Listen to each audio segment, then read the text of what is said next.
Hi guys, how you going? It's really nice to have you on board for an interview with Australian Veteran News. If you guys could just introduce yourself and tell us a little bit about the placement circle, that'd be great.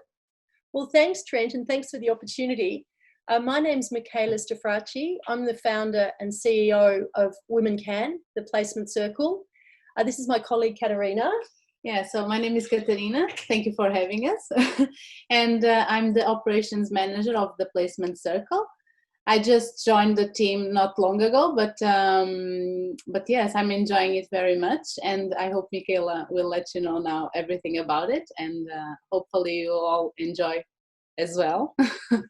Thanks, Katerina. So where this idea started, and which has now converted into a fully tax-endorsed charity, was that we were thinking about the risk of homelessness actually for older women. Now, I spent about 12 months, Trent, doing some really deep research into what were the causes and drivers of women finding themselves, particularly when they got to their older years, of not having secure accommodation and not having enough money in their superannuation, particularly if they didn't have a second income. So when we unpacked that, and as I said, did some really deep research, what we realised was that our skill set was not necessarily best placed to help those women who were in crisis, but a systemic approach made more sense. So what we did was we looked further up the maturity pathway, if you will, to identify what are the two things that enable any woman, and indeed any person, but remembering that we have a female focus, what are the two things that enable people to obtain financial security? So one is having a skill set, and the second thing is being able to sell that skill set either in a job or in your own business. Now, that in itself is well tried. There's deep literature about the impact. It's well understood the world over. But that in itself, to be perfectly honest, we determined was not enough. So a woman transitioning from a situation of being unemployed, so not connected with the workforce, and she may be in that situation for a range of reasons, and we found primarily there were four. One was that she'd been home looking after the children or elder care responsibilities, so disconnected from the workforce. The second was that she may well have been in that position and has been divorced and has to come back into the workforce because she doesn't have an income stream. The third cause was women for whom they might have sustained a chronic illness and have been out of the workforce for 2 or 3 years seeking treatment. So a classic example, breast cancer, by the time you've had chemotherapy, radiotherapy, surgery, it may well be a disrupted career. And the fourth category, and in fact there's probably a fifth, but the fourth category was women who've recently arrived to Australia who haven't necessarily worked in this workforce before. So the fifth category that became apparent to us was women who are the accompanying spouses of ADF personnel. Now, when their partners, and it's usually the men, are on posting cycles, the opportunity for longevity in a career is really significantly curtailed because every 2 or 3 years you're packing up and moving to another place. So those were the kind of reasons why women find themselves disconnected from the workplace. Simply putting a woman on her own into a vocational training or skilled training environment, and then to say to her by herself, go get a job, it's very overwhelming, particularly if you've lost confidence because you've been out of work for a while.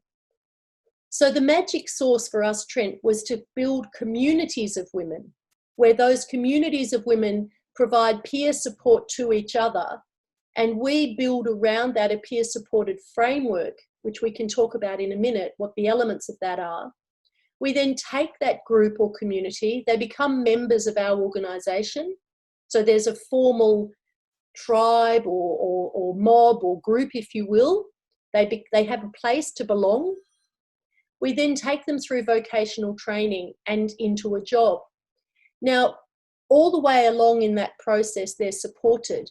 And even once they are employed, because of their membership of Women Can, they still stay connected. And so we have the opportunity to care for each other and to look after each other's well-being, well and truly beyond their transition back into the paid workforce. That's fantastic. I love that idea that you're building communities of women for support, because I mean, we see it a lot, and we do a lot of work. I've done a lot of work with not-for-profits and charities as well. As soon as you can build a community and it gives people the confidence to go and face new challenges, and just knowing that there's someone that they can talk to makes such a world of difference, not only for women looking for new employment, but for like what you said, for everybody. And, you know, that the basis of having communities sounds amazing. So it sounds like the work that you guys are doing will make a massive impact.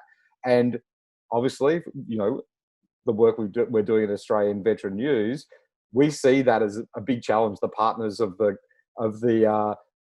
people that are working in the Australian Defence Force getting moved around. I mean, it's hard to have a career when you move every 3 years. If you could delve a little bit deeper into the placement circle and how the services you provide could assist those guys, it would be great. Absolutely. So I should say I actually have 2 sons who are serving officers, one in the Air Force and one in the Navy. And so I see the impact on their wives and on my grandchildren.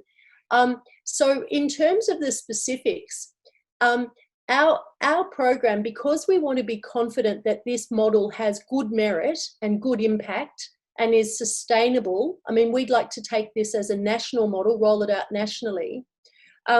We're having it evaluated by Victoria University, and they've developed an evaluation methodology which they'll follow. So our pilot that we're rolling out, which is the first of 4 pilots, we'll be doing 4 in all, will involve taking communities of women in the Dandenong area, so the city of Greater Dandenong and KC, through a certificate in aged care, a certificate 3 in individual support aged care at Chisholm Institute, and then into employment with aged care providers. Now, the model that we're testing is has got constants built into it. Because it's an evaluation, we need to make sure there's not too many variables.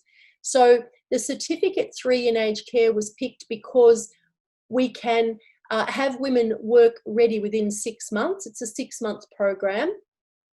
We know there's high labour demand in that area, 600,000 jobs across Australia over the next 10 years.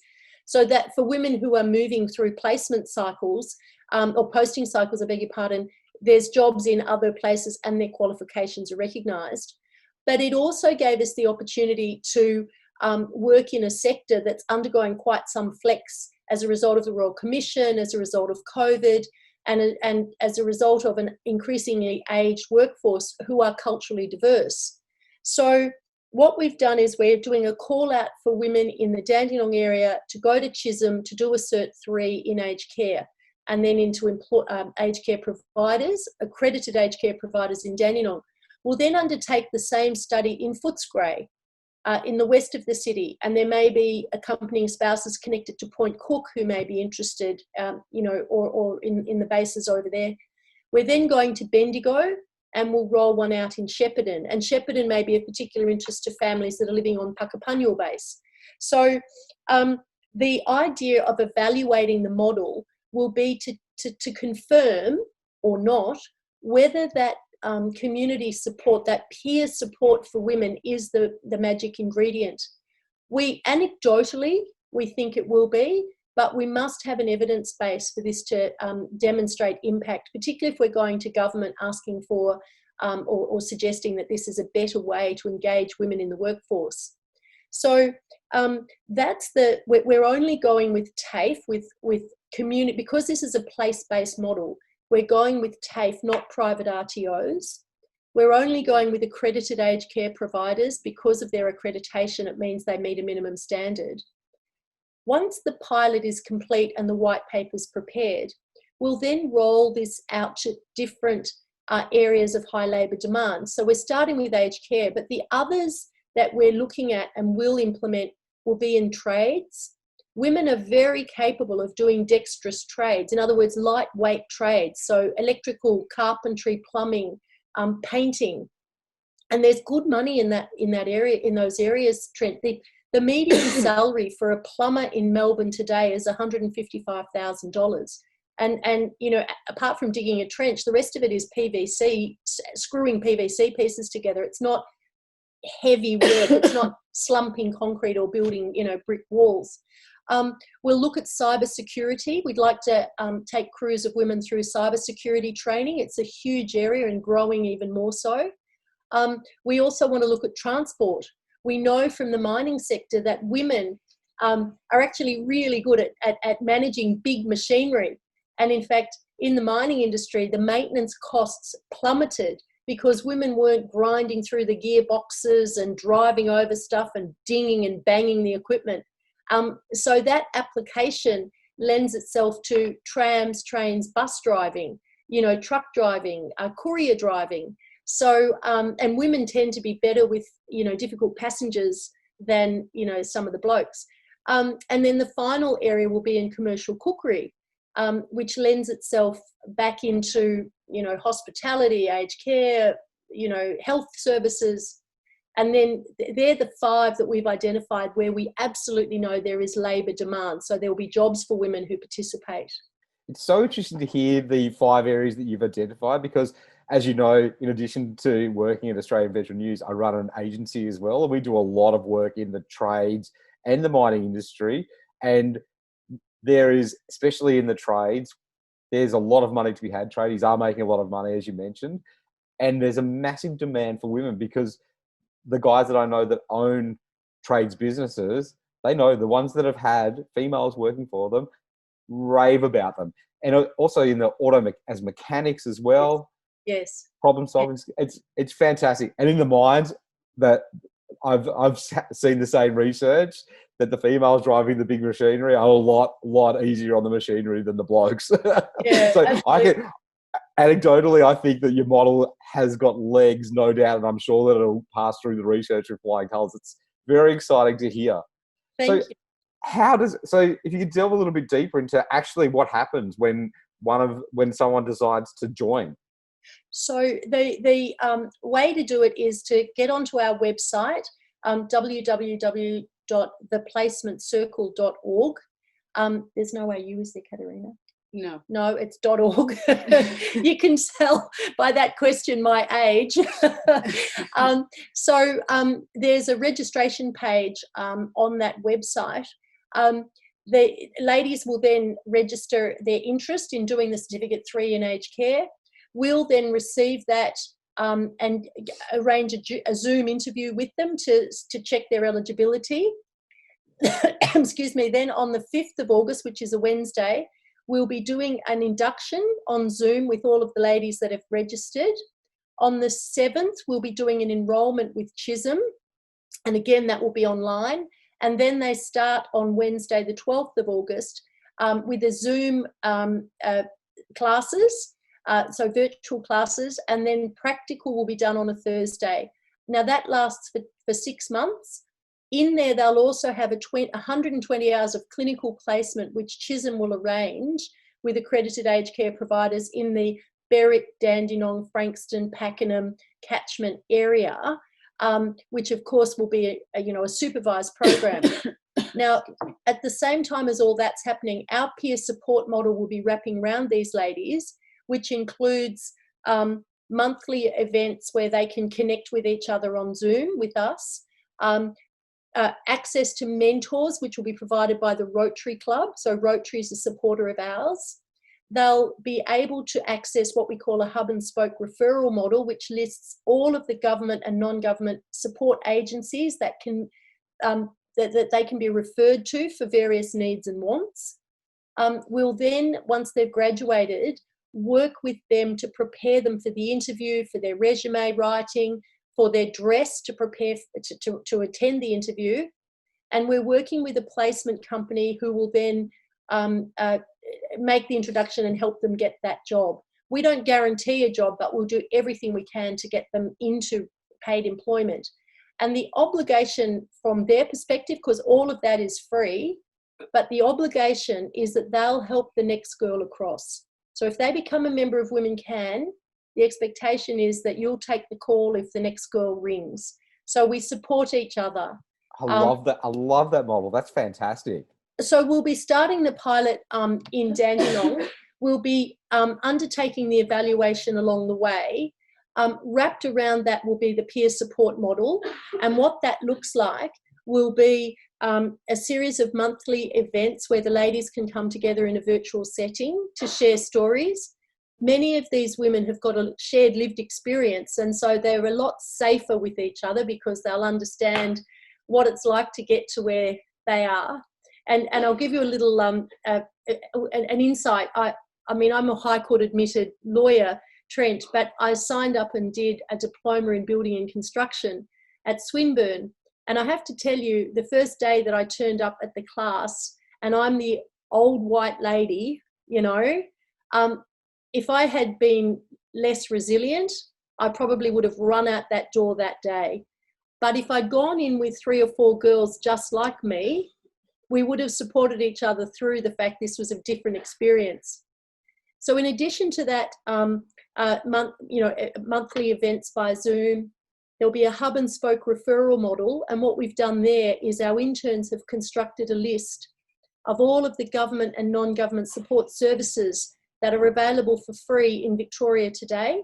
So we do a bit of a needs analysis. So if the lady comes into our program, Member of Women Can, and has particular needs and wants, we can refer her and match her to the programs that are available already. There'll be mentorship available through the Rotary Club. And that's not only, psychological support, if you will, but a lot of Rotarians are small to medium business owners. So they'll be able to offer, mock interviews, information-only interviews, and potentially screen these ladies for work with them. On graduation, we'll be taking the ladies through interview preparation, helping them with their resumes, helping them find, through Fitted for Work, clothing to wear. And then, of course, we have a placement company that will help them prep for the interview. Now, we don't guarantee a job, nobody can, but we'll do our very, very best to help those ladies find work. But beyond that, they still stay members of Women Can. And so whilst all of this program is free, the expectation is that that lady will then help the next girl across. So, there's a sense of reciprocity. Please help the next girl, because we're not into glass ceilings here. We're into, a hand up, not a handout. That's fantastic. I love that model, that the expectation is that you'll help the next person through. And I also really like the mentoring. So I've been lucky enough to have been a mentor and have a mentor as well. And it makes such a difference on a career. And, when a lot of people, when they finish their education, they don't know the next step to securing themselves employment, where it sounds like the program that you've put together at the Placement Circle is a holistic program, and that you will give them the best chance to see gainful employment once they've completed. It's great. Well, that's right. And they help each other. That's the thing. We're simply, the vector, if you like. We're like the broker. They come through us, to get together, to come together. And we know that, for women, if men don't employ women to be men, women bring to the table a whole different style of communication, of thinking about things, of showing up, in a way that's sort of different. And so what we're wanting to do is make sure that those ladies come together, support each other, empower each other, and build their confidence so that they can go on and have be in a position to make the life choices that they want to make about their future with their family. It certainly sounds like that as an employer, an employer would be lucky to get one of the women that had come through your program, because they'd be prepared for work and they'll have this ongoing support network once they're employed as well. 100%. And that's the fundamental difference. Women Can, the Placement Circle, will have been with these women. They'll have been connected with us for a good 6 months or more. So we'll know them quite well. So we're not a recruitment company. We're actually into placing women and getting them ready for work capable. Now, the fact that we know each other means also we can create an advocacy base, so that if we end up with a number of hundreds or thousands of members, those women are able to feed back observations. We're able to speak to government on their behalf. We're able to identify issues in common with other agencies that are important. So, for example, one of the controversial areas I know of in the veterans community is how much support has been provided to men and women who are returning from deployments who've got psychological and other trauma. If as a group of women who have come from that environment as the accompanying spouse, we'll be in a very good position to be able to say to DVA and others, I live this experience. This is my partner that I'm seeing, and together, here's 1,000 of us. Here's 500 of us. This is what we're seeing, and this is the impact on our children. So it becomes a very authentic voice for change.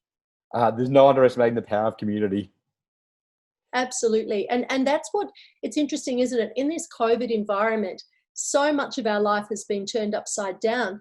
But what we're finding in the Dandenong experience in our, reach out in that area is the number of community leaders and the number of members of, who know each other through their relationships.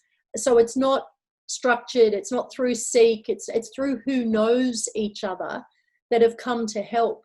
And that's been absolutely amazing. So I think there's been a rise in community looking after each other in a way that we might not have seen for a little while. It certainly does feel like that off COVID. It feels like we're becoming fortified to beat the pandemic. So I've definitely seen, not only professionally, but just amongst my friends and acquaintances, that there's definitely a lot of people that have got you back, and everyone's looking out for everyone during COVID. And I think even though it's a challenge at the moment, off the back of COVID, everyone's going to value their communities more. Well, this is it. And I think that accompanying spouses in the ADF particularly get this message. Once upon a time, not so much now, but when they lived on the married patch and they all knew each other and they knew each other's children and they kept an eye out for each other and they shared, stories about, when I'm new to the base, where's the best doctor and where do I go for the hairdresser and who's the dentist and where do I send my kids to school? So there was sort of this network of information and welcome. And with the sort of change of that to it's gone more online. And I know that there's lots of Facebook pages of ladies who support each other. But that sense of having each other's back, I think is stronger in amongst accompanying spouses than perhaps it might be in the wider, more mainstream community, because they've had to. My experience as well with that, I'd 100% agree. They're a very, very fortified community. Yeah. So it sounds like there's a lot of exciting things coming on. It sounds like you're going to have a busy end to 2020. If you could just remind us again how interested parties can get involved. Absolutely. So go onto our placement, onto the placementcircle.org website. You'll scroll across and see that there's information about our pilot, and there's a button to register. If they complete that registration form, which is online, we'll then give them a phone call to talk to them about their eligibility and then sign them up. There's no fee for any of this. Once they are students, there is a materials fee they have to pay to the TAFE, nothing to us because we're a charity, that we can discuss, but it's not a lot. And then they're on their way. And so we'd be really thrilled if they'd like to be part of the first pilot, because that's going to be, as always, the first is the most celebrated, and then after that it's sort of rinse and repeat, isn't it? That's 100%. So we'll put some information up on the Australian Veteran News website as well, and it'd be great to check back with you in a month or so to see how the first cycle's going through and to check in and see how the placement circle's evolving. Oh, we'd be delighted, Trent, and thank you for your support. And we'll look forward to working together with you more closely. Pleasure. Thank you for spending the time with us today, Mikaela. All the best. Thank you. Bye.